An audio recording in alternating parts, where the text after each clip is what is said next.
A few years ago, moving to Germany sounded like the perfect plan. Learn some German, get a job, earn in euros, and build a stable life, and maybe eventually become a German citizen. But today, open YouTube, Reddit, or TikTok, you will see a completely different Germany. Like, Germany is declining. There are no jobs. Everything is expensive. Foreigners are leaving. Don't move to Germany. And the strange thing is, some of these complaints are actually backed by numbers. Germany's economy declined in both 2023 and 2024. And even when it returned to growth in 2025, GDP increased by only 0.2%. So if you are currently planning to move to Germany, you might be wondering, is moving to Germany still worth it in 2026? Or is the famous Germany dream is actually over? I've lived here for years. So instead of giving you another Germany is amazing or Germany is finished video, I want to show you the reality. First of all, I'm not going to pretend everything is perfect. Germany has been economically struggling. After 2 consecutive years of recessions, the economy grew only around 0.2% in 2025. At the same time, the labor market has become more difficult. Average unemployment has increased to 6.3% in 2025, and the number of registered vacancies declined compared to the previous year. And there is something you immediately notice when you actually live here, which is Germany has become expensive. So if you move to Germany expecting 3,000 euro salary, cheap apartment and cheap groceries, and savings of 1,500 euros every month, then unfortunately reality might hit you very quickly, especially in larger cities. And this is where things become confusing, because at the same time Germany's economy is struggling, Germany still needs workers. Both statements can be true. According to the Federal Employment Agency's shortage analysis, Germany has shortages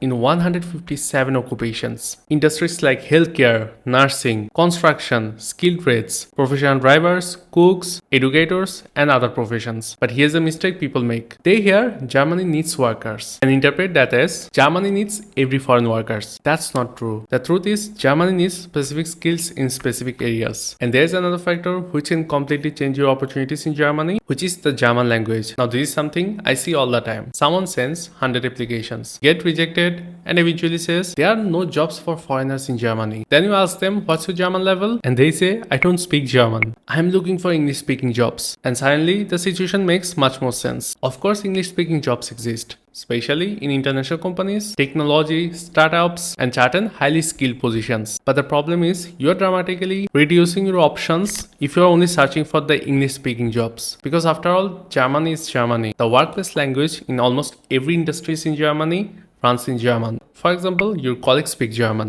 Customers speak German. Internal meeting may happen in German. Emails may be in German. The employers often want someone who can communicate with the rest of the organization. Germany doesn't simply want people to live here. Germany places a strong emphasis in integration, and language is one of the biggest parts of that. So sometimes the problem is not Germany doesn't want foreigners. The problem is people want the opportunities Germany provides without making the effort required to function in Germany. You cannot control the German economy. You cannot control the job market, but you absolutely can improve the number of opportunities available to you by learning German. And if German is kindly what's holding you back, I have created my fast-track German courses from A1 to B1 to help you learn German through a structured roadmap and system instead of random lessons. And if you go through the roadmap of the system I've given you in the fast-track courses, then you can learn German within just few weeks. And you will find the link to the fast-track courses down below in the description or in the pinned comment. Germany has one massive problem that is not going away in any time soon, which is demographics. Germany's population is aging. People are retiring, and there are not enough younger workers entering certain parts of the labor market to replace everyone leaving. And we can already see the effect. The Federal Employment Agency reported in 2025, employment subject to social security contributions grew slightly, but the growth only came from the foreign workers. Employment among Germans actually declined. Even more interesting, foreign workers now account around for 14% of workers in shortage occupations, roughly double their share in 2014. So that's indicate directly that foreigners are not becoming irrelevant to Germany. It's almost the opposite. They are becoming increasingly important. And this is why I don't agree when people say the Germany dream is over. The relationship has changed. Germany still needs immigrations, but simply arriving in Germany is not enough. And this is my conclusion. The Germany dream is not dead, but the fantasy version of it should be. Moving to Germany alone won't fix you. Germany is not going to meet you at Frankfurt airport with an apartment, a 4,000 euro salary, and a permanent residence permit. You still have to compete. You still have to learn the language, and you still have to integrate. But if you're willing to do those things, there are still opportunities here. Germany still has shortage in many professions.